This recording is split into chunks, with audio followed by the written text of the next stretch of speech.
Now we're going to talk about the Germans' action phase. The Germans play a little differently from the Russians, but not that different. The biggest difference is how the cards are played. In this situation, this number here represents how many cards you can actually play on this formation, but which cards you can play on the formation isn't represented by numbers like the Russians.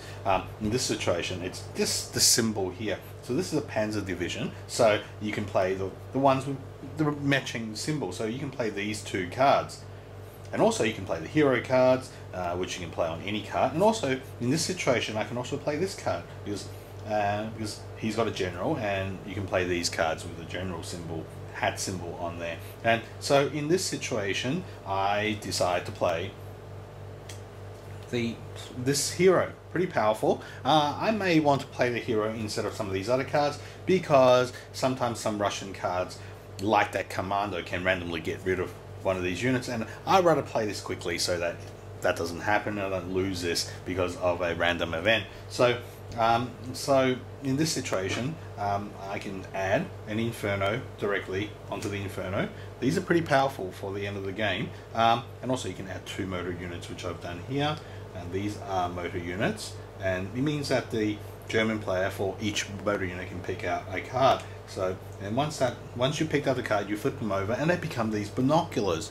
And you can see, I talked a little bit before about these Carnage cards and this battle intensity thing, and who takes initiative. And you saw that before the rat, which represented the Russians in this particular battle, took initiative. But if I pick this card instead with the binoculars, then it's whoever who has these more recon units can take an initiative, and if there's a draw, the Soviets go first.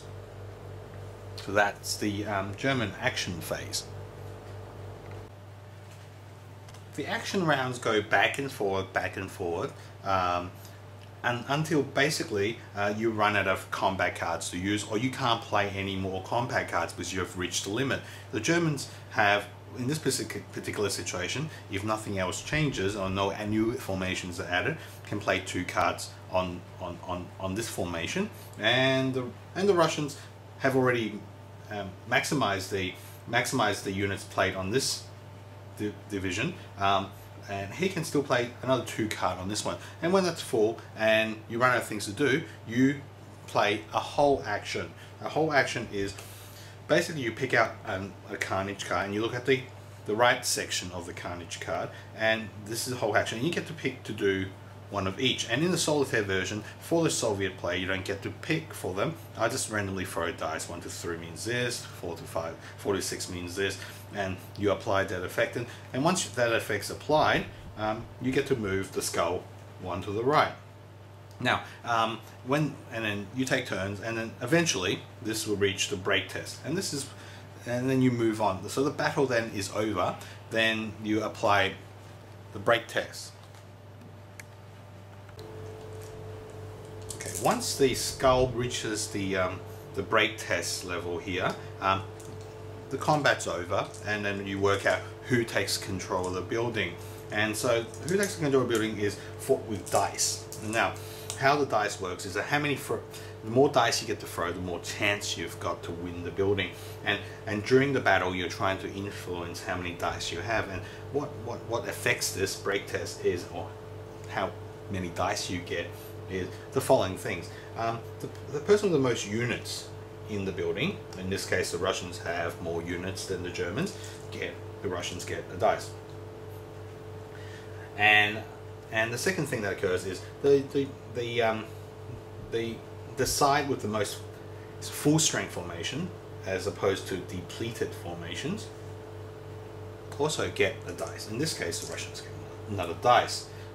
The Russians also get a dice for the symbol here, and it's a 1. This is the defensive defense of this building, so they get a 1. Okay. The Germans in this situation also have an infernal dice because of this symbol here. So infernos are pretty important, actually.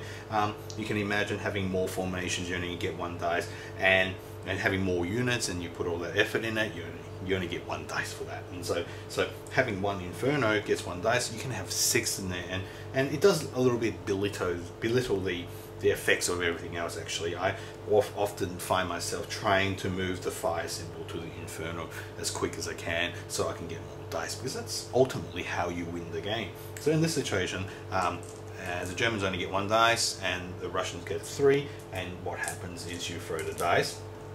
Okay, and this sort of freaky throws occur very often, and it's actually this is a great example of how frustrating this game sometimes can be. What happens is it's not the total number, and you read the dice individually, and then you only take into effect the largest number.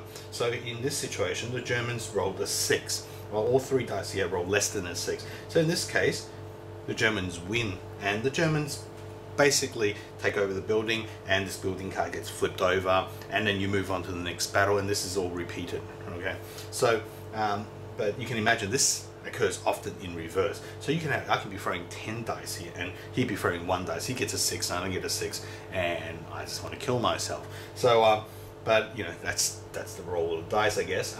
So that's how it works. In the case where the reverse occurs and the Russians win this break dice, the buildings stay, and then the Germans get to go for it again. And the catch is the Germans, after the battle phase, the units that were full strength get depleted, and also the depleted units get destroyed. So you do have a time limit because you only have 13 formations to begin with, and so you can't really keep going forever. But the game can take quite a long time to move through 4 battles, and you get some bad dice rolls, and you have to do it all again. So that basically sums down how the Solitaire version of this game works. What we just went through is the game flow for the German version of this game. There's actually a Soviet version where you play the Soviets instead of the Germans. It's actually a little simpler than the German version. Instead of attacking the buildings, you're defending the buildings. But I think the German version is actually plays a lot more closer to the multiplayer version of this game, and so I enjoyed the German version more. The Soviet version is simpler to play, and the rules are a little easier, and also you play with less rules. But you know, it's actually a good way to teach yourself to play the game. The first time I played this Solitaire, I used the Soviet rules, and so you can do that too. What I think of this game, I think it's a good game. And you can tell from the game flow, it's a huge abstraction. Everything's abstracted really. In a way, it's a little Euro, I guess. A lot of it depends on the mechanics, but there is a narrative, and I really do enjoy playing this game through. I guess the weak spot of this game is that break dice. I mean, everything comes down to that throw of the dice, and it does belittle all that effort that you put in. Sure, you can influence that break dice. You can cause more infernos that give you more dice. You can try to have more units, but it all comes down to that dice, and you can tell from that example that sometimes you have bad luck and it doesn't make any sense. I have 40 tanks and they have 0 units, and I can't take over that sugar refinery. I don't know why, but anyway. But apart from that, it's not that bad. I mean, that happens, but it doesn't ruin the game. But what's the bottom line is, I really enjoy playing this. It's light. It's a good break from your usual hex and counter type games. It's also, from a multiplayer perspective, it's a lot more user friendly. The concepts are not that complicated. It's easy to teach someone. The cards are good. They're better than some living card games because there's no writing on the cards, and the symbols make sense. So yeah, I think it's a good game. I certainly do not regret buying this one. So even though it was sitting on the shelf a little longer than it should have been, yeah, there's a sister game to this. It's called The Fires of Midway, and I'll be doing a review on that later and making a comparison.